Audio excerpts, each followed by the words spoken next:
Olá a todos, como é que estão? Sejam muito bem-vindos a mais um vídeo do Instituto Moçambicano de PNL. Hoje vamos falar sobre linguagem geral e linguagem específica. Vamos começar pela informação geral ou pela linguagem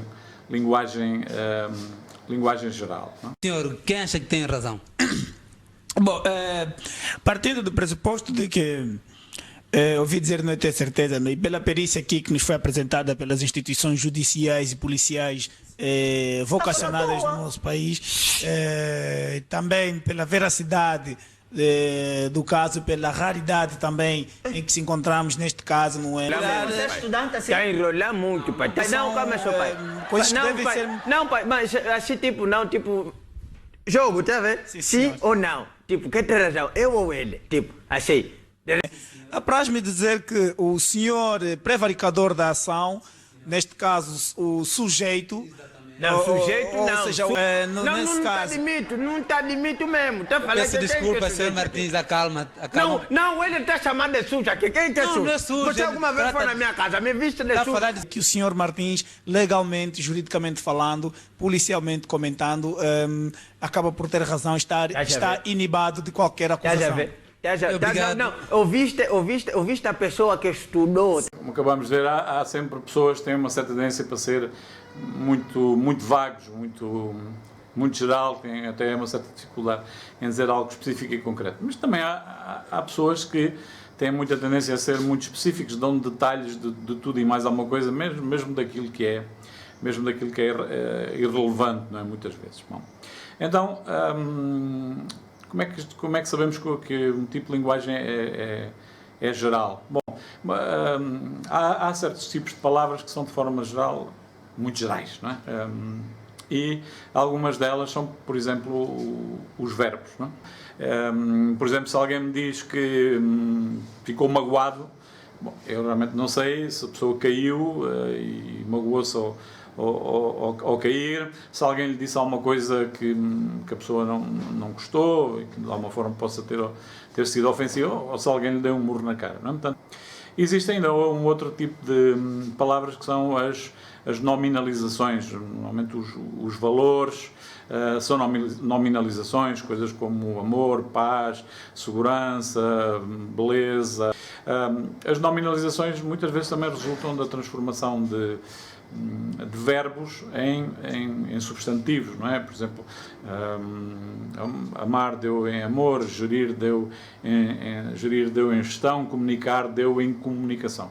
Estas palavras que chamamos normalmente na PNL nominalizações são bastante perigosas, até porque transformam em coisas, processos, não é? Portanto, a gestão não é uma coisa, a gestão é um processo, a comunicação não é uma coisa, é um processo. Um outro tipo de palavras que é muito usado e é de característica muito geral são palavras como, por exemplo, julgamentos de valor, não é?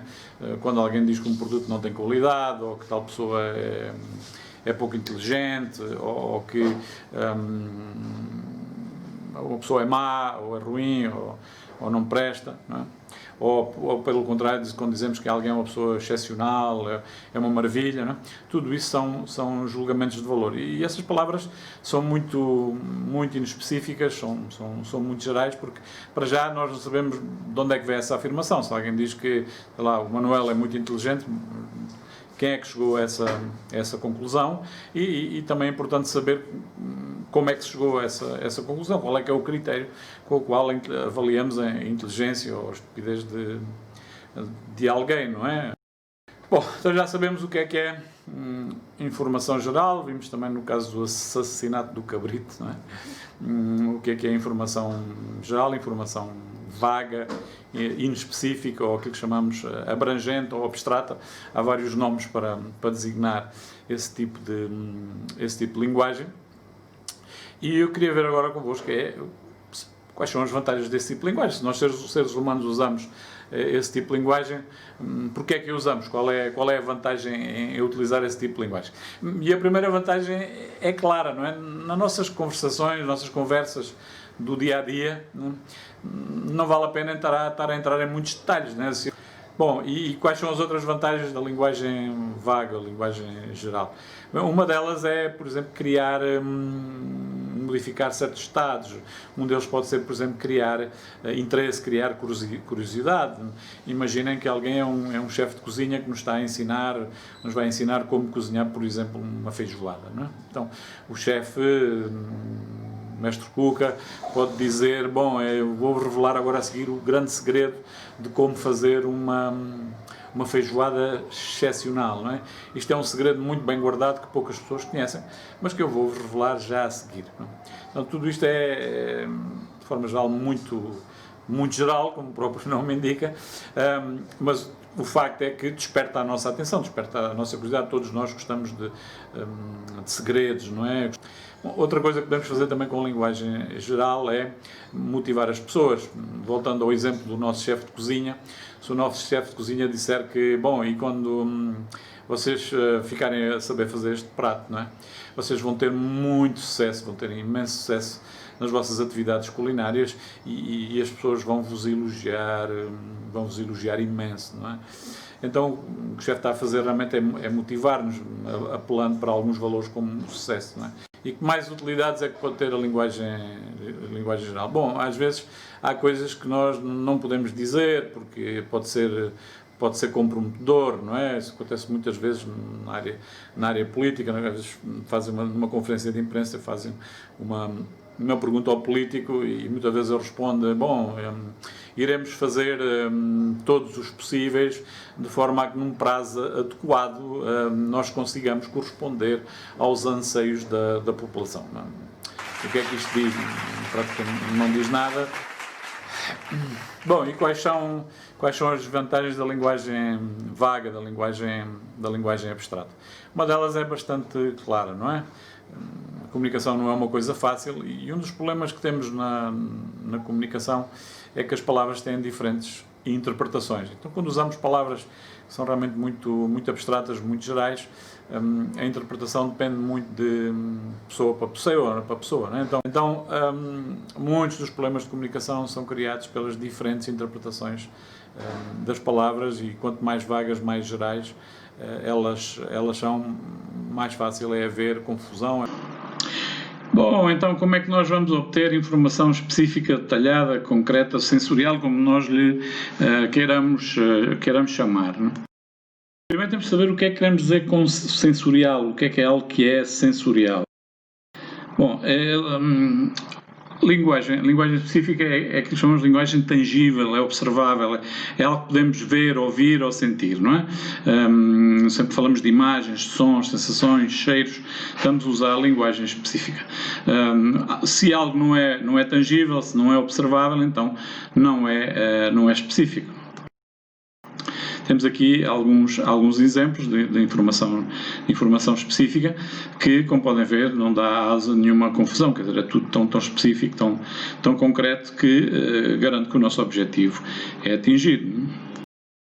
Uma das aplicações é, na área da formação, definir objetivos específicos. Aqui temos um exemplo de um objetivo específico na área da formação que é observável. Portanto, eu posso me colocar junto do formando, não é? Pedir para ele fazer o exercício e, com base nisto, eu sei se ele aprendeu ou não, é? Portanto, a informação específica tem uma outra vantagem fundamental, que é conseguimos ter feedback, ou seja, conseguimos saber se aquilo que pretendemos está a ser atingido ou não. Então, como é que conseguimos, a partir da linguagem vaga, ter informação específica? Bom, a melhor maneira é fazendo perguntas, não é? E quais são essas perguntas? Essas são as chamadas perguntas abertas. O tipo de pergunta a fazer vai depender da circunstância, mas são aquilo que chamamos de perguntas abertas. E quais são essas perguntas abertas? São o quem, o quê, quais, o como, o quanto, o quando, o onde e para quê. Normalmente, se usarmos uma destas perguntas, conseguimos ter a informação mais específica. Uma outra pergunta que dá muito bons resultados é: poderia dar-me um exemplo, não é? Quando as pessoas dão exemplos, normalmente os exemplos são mais específicos, não é? Ou então, posso pedir às pessoas para serem um pouco mais específicas, podem ser um pouco mais concretas, um pouco mais específicas. Vamos ver aqui um problema que vem da gestão, e o problema é que estamos a perder clientes, não é? Então, como é que nós podemos saber qual é a causa desse problema? Podemos reunir a equipa, é óbvio, e perguntarmos, bem, porque é que estamos a perder clientes? E a primeira resposta pode ser realmente muito vaga, muito geral. Aliás, isso é normal. As pessoas podem responder que o pessoal não tem motivação. Realmente, motivação é uma nominalização, uma pergunta muito vaga, muito geral.